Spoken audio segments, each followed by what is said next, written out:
So so এই পর্যায়ে আমরা দেখব কিভাবে ওয়ার্ডে আমরা মার্জিন অ্যাড করতে পারি, ওকে, বা মার্জিনের সাইজ আমরা পরিবর্তন করতে পারি। সো দেখেন আমি লেআউট ট্যাবে যেতে হবে আমার, ওকে, আমি লেআউট ট্যাবে গেলাম, মার্জিনসে গেলাম। মার্জিনসে দেখেন নর্মাল এখন বর্তমানে এটা সিলেক্ট করা আছে, সেজন্য এইখানে দেখেন টপে আছে 1 ইঞ্চি, এই যে টপে 1 ইঞ্চি স্পেস আছে, বটমে আছে 1 ইঞ্চি, এই বটমে মানে এই নিচের এই স্পেসটা 1 ইঞ্চ আছে, স্পেসিং বা কতটুকু স্পেস থাকবে। তা রাইটে আছে 1 ইঞ্চি, লেফটে আছে 1 ইঞ্চি, ওকে। সো আমি যদি আরেকটু ন্যারোতে যাই তাহলে দেখবেন এটা দেখেন 0.5 আছে এই উপরে আর 0.5 আছে নিচে।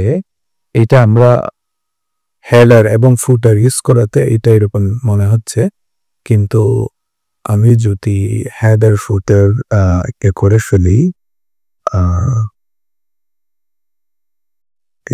হেডার ফুটার পরগুলো চেঞ্জ করে দিই, তাহলে এটা কিরকম দেখাচ্ছে আমরা দেখি। লেআউটে যাব, মার্জিনসে যাব, ন্যারো। সো ন্যারো মার্জিনে দেখেন এইটা ঠিক এরকম দেখাবে, আর মডারেট মার্জিনে এটা এরকম দেখাবে, আর এটা হোয়াইট এটা এরকম দেখাবে। সো মার্জিনস গুলো দেখেন, হ্যাঁ আপনি চাইলে কাস্টম মার্জিনও অ্যাড করতে পারেন। সো অফিসের ডিফল্ট 2003 যেরকম ছিল সেটা হলো এরকম।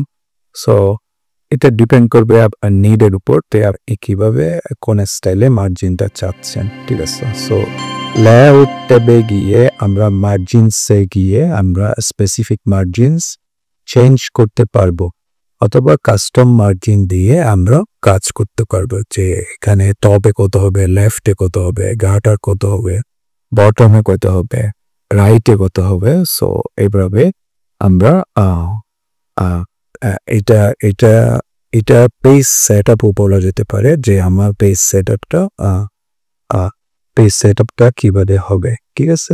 সো মার্জিনের সাইজটা কিভাবে হবে এটা আপনি এখানে কাজ করতে পারবেন। মার্জিনে দিয়ে যদি আরো স্পেসিফিক, এই যে বাই ডিফল্ট গুলা না দিয়ে যদি আপনি আরো স্পেসিফিক কাজ করতে চান তাহলে আপনাকে এখানে যেতে হবে। আশা করছি ওয়ার্ডে মার্জিন সাইজ কিভাবে চেঞ্জ করবেন সেটা আর অপশনস গুলো বা সেটা কিভাবে করতে হয় তা বুঝতে পেরেছেন। সো নেক্সট আরেকটি কোয়েশ্চেনে আপনাদের সাথে দেখা হবে খুব শীঘ্রই। সে পর্যন্ত সবাই ভালো থাকুন। আসসালামু আলাইকুম।